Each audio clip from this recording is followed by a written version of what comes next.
ಯಾಕೆ ಸಿಗುತ್ತಿಲ್ಲ ಕುಂತರು ನಿಂತರು ನಿನ್ನ ಭಜನೆ ಬೇರೆ ಕೆಲಸನೇ ಇಲ್ಲ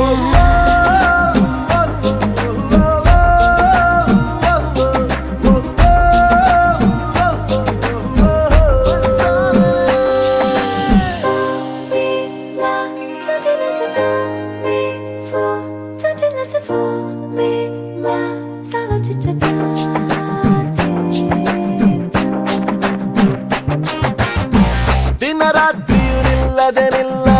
ನಿನ್ನ ಜಾತ್ರೆಯು ಸಾಗಿದೆ ಇದಕ್ಕೊಂದು ಪರಿಹಾರ